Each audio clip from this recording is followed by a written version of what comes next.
अस्सलाम वालेकुम, आप देख रहे हैं 92 डिजिटल। मैं हूं फैसल अब्बासी। बहुत हैरानकुन वाक़या है और अजीबोगरीब वाक़या है। फ़िलिपाइनी बहरी जहाज़ का पीछा करते हुए चीनी बहरी जहाज़ आपस में टकरा गए हैं और ये वाक़या बहिरा जनूबी चीन में पेश आया है। बहिरा जनूबी चीन में एक अजीबोगरीब वाक़े में फ़िलिपाइन के एक जहाज़ को रोकने की कोशिश के दौरान चीन के कोस्ट गार्ड के दो जहाज़ आपस में टकराए हैं। ये वाक़या उस वक्त पेश आया जब चीनी जहाज़ फ़िलिपाइनी BRP बैगेसी कोस्ट गार्ड के जहाज़ को जो सेकंड थॉमस शॉयल के करीब रोकने की कोशिश कर रहा था, उस वक्त ये वाक़या पेश आया। आपको ये भी बताएं कि जो PCG है, फ़िलिपाइन के कोस्ट गार्ड्स हैं, उनकी तरफ से जो जारी करदा वीडियो फुटेज है वो बड़ी दिलचस्प है। ये आप हमारी स्क्रीन पर भी देख रहे हैं कि चीनी कोस्ट गार्ड के दो जहाज़ जिनकी शनाख्त CCG 21556 और CCG 21551 के नाम से हुई है, ये आपस में टकराए हैं। ये जो फुटेज आप इस वक्त देख रहे हैं, आप देखिए कि किस तरह फ़िलिपाइनी जहाज़ को रोकने के लिए चीनी जहाज़ बड़े जारहाना अंदाज में आगे बढ़ते हैं, हरकत करते हैं और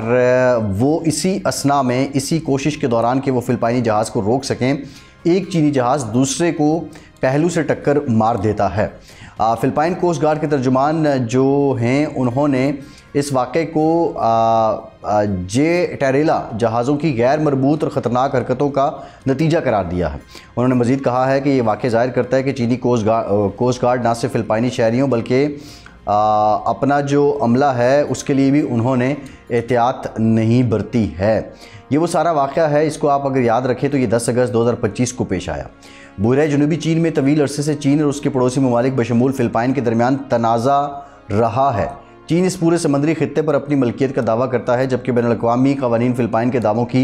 हिमायत भी करते हैं। जो सेकंड थॉमस शॉयल है, जिसे फ़िलिपाइन में एवेंगिन शॉयल कहा जाता है, एक ख़ास फ्लैश पॉइंट है जहां फ़िलिपाइन ने एक पुराने बहरी जहाज़ को ग्राउंड करके उसे एक फ़ौजी चौकी में तब्दील कर रखा है। चीन अक्सर इस चौकी पर सामान और अमले को पहुँचाने वाले फ़िलिपाइनी मिशनों को रोकने और हिरासत करने के लिए अपने कोस्ट गार्ड और बहरी मलेशिया का इस्तेमाल करता है। अब ये जो ताज़ा तरीन वाक़या है,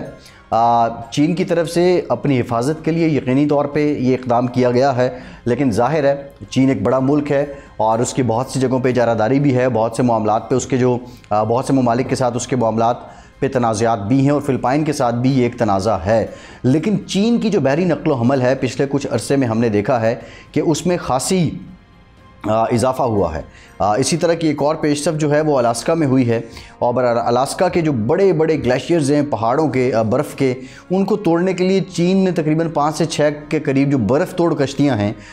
वो भी अब वहाँ पे प्लांट कर दी हैं। और ये कश्तियाँ जो हैं वो इस वक्त बज़ाहिर ये लगता है कि जो टुवर्ड्स अमेरिका राहदारी है वो कोई बनाने की कोशिश कर रही हैं और कोई रास्ता हमवार कर रहे हैं। इसी तरह चीन की जो बहरी नक़्लो हमल है, हमने देखा कि पिछले कुछ अरसे से उसमें ख़ासा इजाफ़ा इसलिए भी हो रहा है कि चीन को अपनी एक जानिब टेक्नोलॉजी पे नाज है, दूसरी जानिब चीन के पास वसाइल इस कदर हैं कि वो जो मुख्तलिफ़ समंदर हैं जो उसके इर्द गिर्द बिलखुसूस बर्फ़ानी इलाक़े हैं, उन पे वो नज़र रख सके, जबकि जो दीगर ममालिक हैं उनके लिए बर्फ़ानी इलाक़ों में नक़्ल हमल या नज़र रखना इस कदर आसान नहीं है, क्योंकि ये बहुत ज़्यादा आप कह लीजिए कि ये बहुत ज़्यादा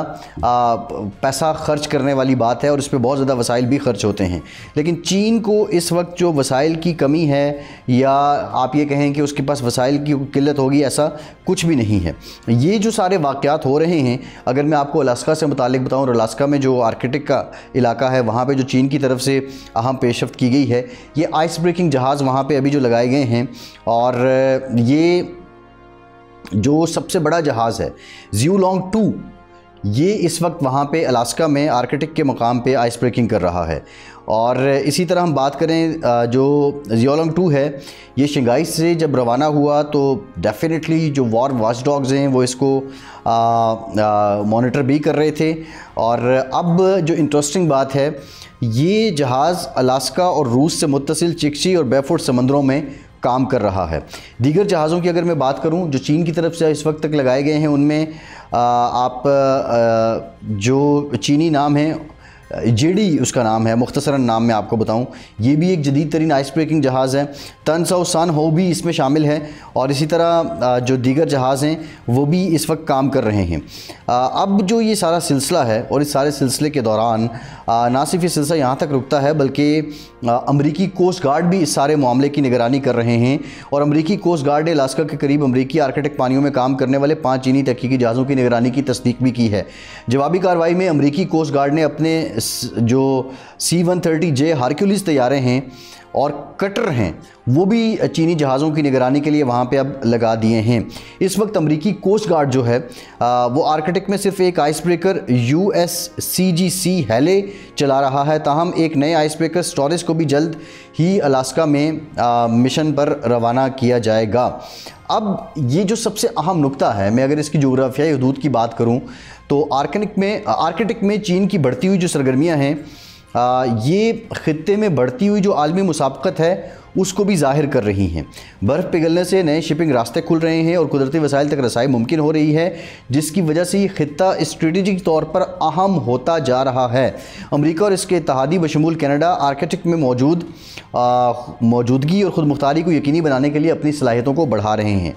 अब ये जो सारे वाक़यात हैं, इन वाक़यात को देखते हुए आप ये समझिए कि ज़माना कितना बदल गया है और बिलखुसूस जो वार है, जो जंगें हैं, उसके बदलने का अंदाज़ा आप इस बात से भी लगा लीजिए। और बिलखुसूस पिछले जो 5-6 महीनों में डेवलपमेंट्स हुई हैं उसमें सबसे बड़ी डेवलपमेंट ये है कि मार्के हक़ पे पाकिस्तान के हाथों जो भारत को शिकस्त हुई है। भारत जिसको नाज था दुनिया का सबसे बड़ा आबादी के लिहाज से मुल्क होने और टेक्नोलॉजी के लिहाज से अमरीकी, रूसी, इजरायली तमाम टेक्नोलॉजी उसने रखी और तमाम इन बड़े ममालिक के साथ वो शराकतदार रहा, उसको जब ये शिकस्त हुई तो उसके बाद दुनिया ने गौर किया कि अब जो जंगें हैं वो रिवायती अंदाज में नहीं होंगी। ये जो अलास्का की तरफ चीन की पेशकदमी है, फिर अमेरिका को उसको मॉनिटर करना है, ये भी एक नई जहत है। इसी तरह बहुत सा आउट ऑफ बॉक्स या अनकन्वेंशनल मीन्स के ऊपर दुनिया के बहुत से ममालिक गौर कर रहे हैं और इस गौर व खोज के बाद आप इस बात का अंदाज़ा बखूबी लगा सकते हैं कि जो वाक़या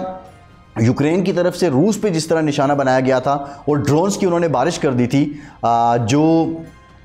ऑपरेशन गालिबन स्पाइडर के नाम से था, तो इसी तरह अब जो ममालिक हैं कोई वो लंबी तवील जंगों का दौर नहीं रहा है। अब यही है कि जो जितना क्विक है, जो जितनी जल्दी जहाँ पे पहुँच सकता है वहाँ पे अपनी इजारादारी कायम कर लेता है, वही उसकी फ़तह है और वहाँ से वही फ़ायदा उठा सकता है। अलास्का की तरफ जो चीन की पेशकदमी है और वहाँ पे जो बर्फ़ तोड़ कश्तियाँ हैं वो लगा देना यकीनी तौर पे इस बात की गब्बाजी कर रहा है कि चीन अब मुसाबकती लेवल पे आ चुका है। दूसरा, चीन इस बात को भी मॉनिटर कर रहा है कि अमेरिका के बहुत से कलीदी इत्तेहादी और बिलखुसूस यूरोप में बरतानिया और फ्रांस जैसे मुल्क भी अमेरिका की पॉलिसियों से अब एग्री नहीं कर रहे हैं। चीन इस बात को भी मॉनिटर कर रहा है कि दरमे सुखने अमेरिका की इजराइल के साथ जो हिमायत है उसको मुस्लिम उम्मा भी अब एक्सेप्ट नहीं कर रही है। और इस वाक़यात का फ़ायदा उठाते हुए चीन अब तमाम तर कोशिशें ये कर रहा है कि वो जहाँ जहाँ खा वो बहरी रास्ते हों, बर्री हों या हवाई हों या फ़ज़ाई हों, उन पर अपनी इजारादारी जहाँ जहाँ वो कायम कर सकता है वो करने की कोशिश में है। इन हालात में अब जो पाकिस्तान जैसे ममालिक हैं,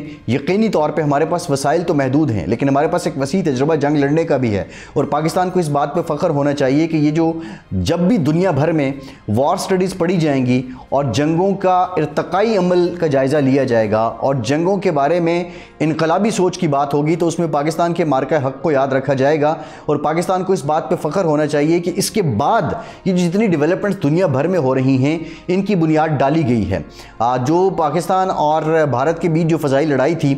जो कई घंटों तक जारी रही, इस पे बहुत ज़्यादा तहक़ीक़ हो रही है और बिलखुसूस पाकिस्तान की जो महारत है, पाकिस्तान के पायलट्स की जो महारत है, इसी तरह पाकिस्तान की तरफ से जो मिसाइल लॉन्च किए गए, पाकिस्तान के जो मुताल्लिका महकमों के लोग हैं उनकी जो महारत है और फिर पाकिस्तान की बड़ी फ़ौज की जो महारत है, इन तमाम बातों को और फिर जो एक आपकी क्लब एफ़र्ट है, आपकी बिल्कुल एक बाहमी एफ़र्ट है, कलेक्टिव एफ़र्ट है और कलेक्टिव स्ट्रेटजी है फ़ज़ाइया की, बहरी की, बर्री की, और फिर उसमें ना सिर्फ फोर्सेस हैं बल्कि आपकी पब्लिक हैं। पब्लिक का मोराल हाई करना, पब्लिक का मोमेंटम बनाना, पब्लिक को यकजान कर देना आँख झपकने में, इन तमाम मामलात पे अब स्टडी हो रही है। और उसके बाद आप ये देखिए कि इस तरह के वाक़यात दुनिया में हो रहे हैं और ये जो आने वाला साल है इसमें मज़ीद इस तरह की डेवलपमेंट्स आपको होती नज़र आएंगी। फैसल अब्बासी को इजाज़त दीजिए।